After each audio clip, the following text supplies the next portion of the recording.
Okay, Dr. Frank. Yeah, hi again. It's lovely to be back. I hope there are more people than me who think it's lovely that he's back again. Or at least he's tolerable. Yeah, we can have that. It's good enough. I mean, therapy's not always supposed to be enjoyable. Well, therapy should make you think. Yeah. Yeah. And it's like most of the problems in therapy, most of the problems with my patients is that they forget that they themselves run their lives and not anybody else, and that they program their own brain. So when I program my brain with, oh, I'm going to sit in front of Chris and in front of the camera and I'm going to be shit scared, I wouldn't know what to say, and probably after a little while he shakes his head and I have to run home, then everything what I'm afraid of will happen. Because the mind is focused. The mind is programmed. I program my mind with fear. Like you can, in the evening, you can say to yourself, oh God, I hope I won't have nightmares. I really hope that it won't happen again, that I wake up screaming or anything. Then you can be rather sure about that you wake up screaming, or that you have some form of a nightmare. Or if you say, oh, I'm so afraid of tomorrow, because tomorrow I will have to do this, that, and the other, and I won't be able to do it, then you will notice that you lie awake most of the night fearing the day after. Which means your own brain has been programmed by yourself. And the same is also when you say to yourself, I'm a failure. Then you become a failure because you don't believe in yourself. And it's a slippery slope. Once you start thinking you're a failure, it's all pretty much downhill. Many of my patients do have it this way, that they never believed in themselves, and this not believing in themselves makes them also getting panic attacks and many other things, depression, fears, anxiety, and so on. So many times people laugh when somebody says, oh, it's the family or it's the childhood. Everything says it's the childhood, just so they can make more money by digging up everything. But in many cases, it is the childhood. And that can bring us into almost anything. Like you have the grandfather who's made a lot of money. You have the father who then just works with this money and keeps it on the same level or maybe a little bit higher.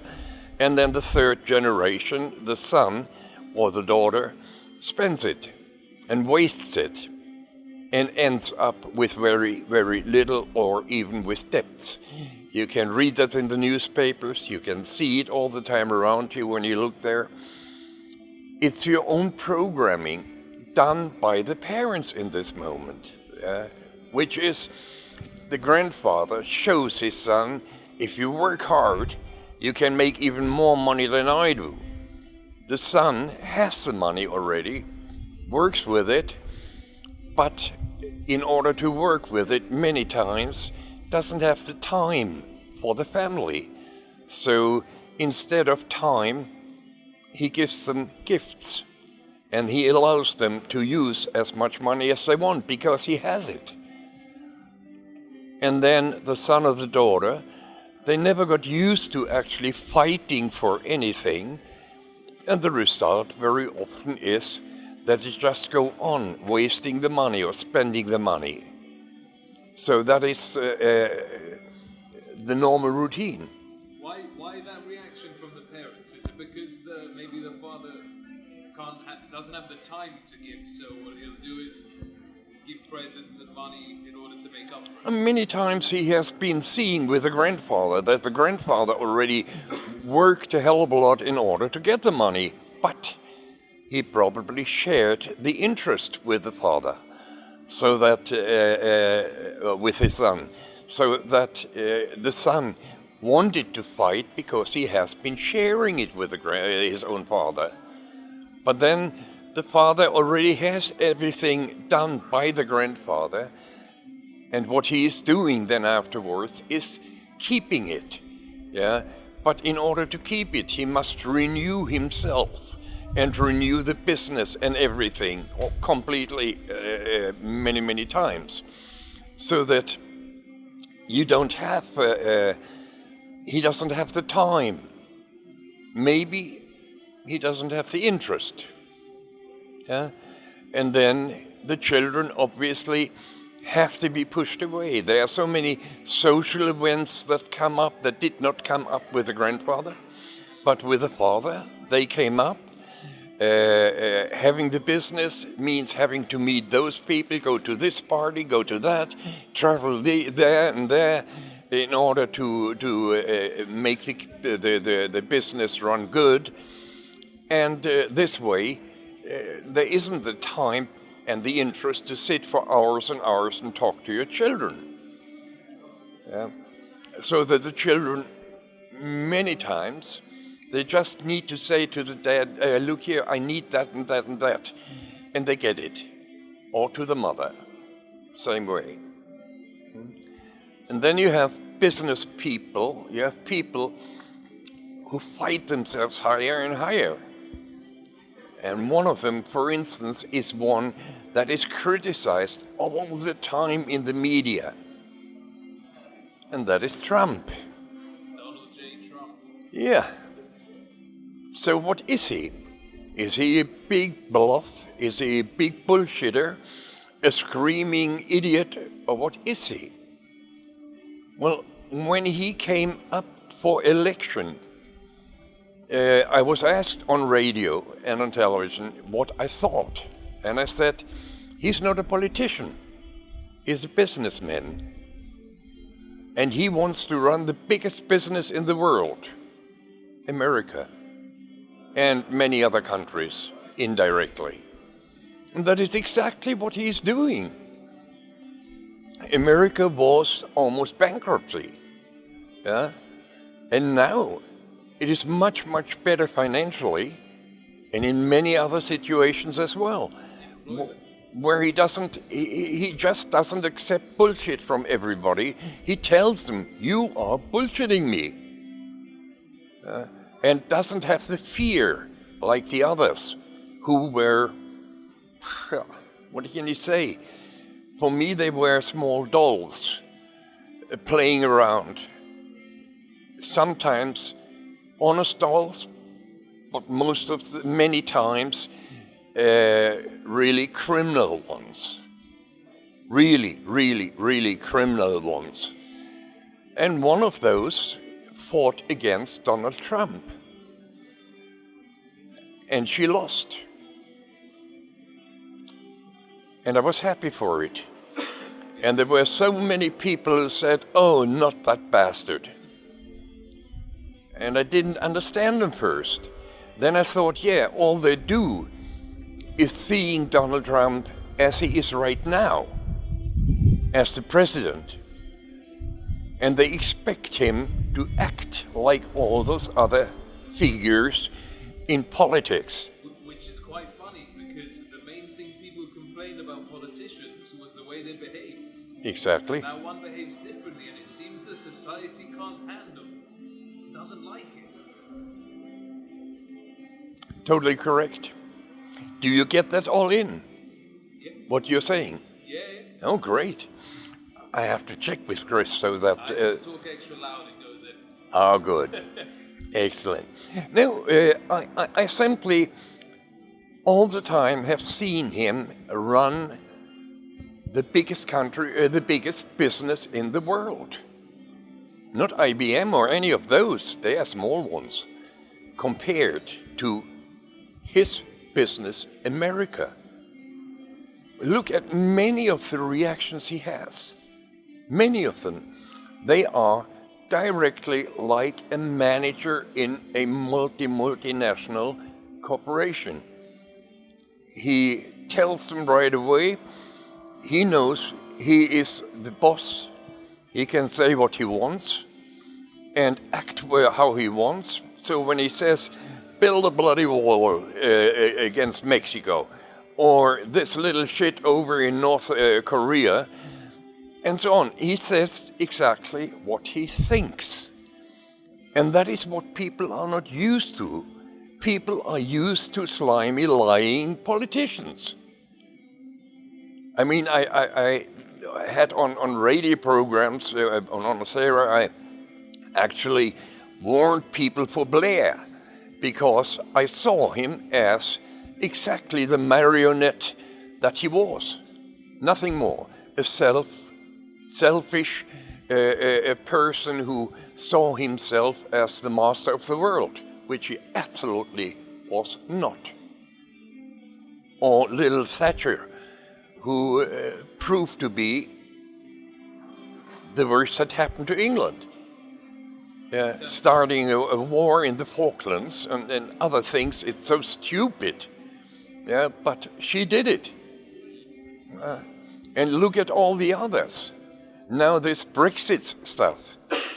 I was never interested in Brexit. What I was interested in the people who handled it. And one after the other failed completely, because they forget they have half of England against them and half of England for them, which meant they could never get it through in a way. And I said already many months ago, I said, this is not going to happen so soon, because they are all so convinced about their own, like this Johnson.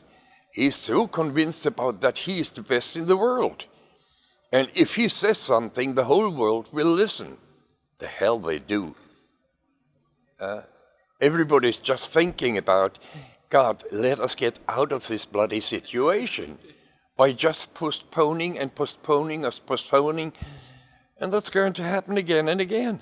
I think personally that the postponing and all the confusion is more damaging than good. Oh, yes. People are going nuts. If they would have stayed the way it was before, just like they do now, nothing would have happened. Nothing would have happened. There would have been a lot of export, import. There would have been a lot of productions in England, as it is in Europe, the rest of Europe, and nothing would have happened. But there was this one little lady, or woman, I don't think if you should call her a lady, who started it all. And she was so convinced that nobody could take it away from her, that she at the end was thrown out, which was the right thing to do. And after that, the same happens again and again. Now Johnson, again, is swearing against everybody who has anything against it. They are not intelligent enough to understand him, probably because he doesn't explain it good enough. And the criticism from his side against everybody else is so big that you wonder, does this man realize that he has half the country against him? What's your thoughts on that? Because it's quite strange that you've got such a perfect split down the middle of the entire country. I would like to say almost that, well, it's probably because the half has a good brain and the other half doesn't. But I would say there are a lot of people who think in a totally different way. You see, when it comes to normal elections and so on, they look at the face and say, oh, he looks nice and he belongs to the right party, so I take them. They don't ever listen to or read about what those people actually say. what they actually think. I mean, I've been a politician for 5 years, and in those 5 years, I've heard so many discussions from the other parties, hearing how they are saying, no, we decide that. And then somebody says, me often, but you promised something totally different to you, Elliot. And they said, well, we had to promise it because they wouldn't understand what is good for them. We know what is good for them. Can you hear that? That's terrifying. Yeah, it's so terrifying that there are such arrogant idiots sitting in politics. And to me, when I look in most countries I know, and I've been traveling around the world quite a lot and working in different countries, it's all the same everywhere. There are people who are so arrogant that they actually convince those who are less arrogant of that they are right. Because nobody with a brain thinks that somebody can really believe in some bullshit if it isn't right.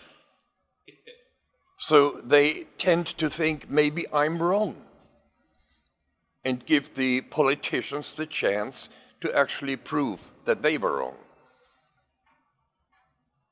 Another situation is in America, in all countries, and that's what I admire with Trump. It is when you get somebody new into a high position, into this high position, then it normally takes a long time before his decisions can be crucial or can be done in the country. Because when there is a party governing a country, they make decisions that probably take 4 to 6 years before they actually can work out. So choosing or electing a totally new party after 4 years means this party is coming in and trying to change everything that the party before has done. And they cannot do it because there has been invested millions and billions in those ideas the party before had, and the new ones cannot just say, throw the money away. And that's what I admire about Trump, amongst others, is that he simply says, okay, I'm the boss. There's no doubt of it. I run this country. There is something wrong. This person has been cheating. This person is a crook. I throw them out, even if they only have been there for a short time, but long enough for him to realize he can't work with those people. But the newspapers will take it up and say, oh, look here, everybody is leaving the sinking ship. They could forget to say it's the rats who are leaving it. Do you remember the first news story about Donald Trump that was published? No. When he became president, the very first news story was complaining that he had 2 scoops of ice cream. Honestly, 2 scoops of ice cream during the presidential dinner, and normally they just have 1. It wouldn't have surprised me if he would taken 2 or 3. No, yeah. Maybe 4. So it is, or 4, yeah. It's simply because, as I said before, the man does what he feels like and what he thinks like.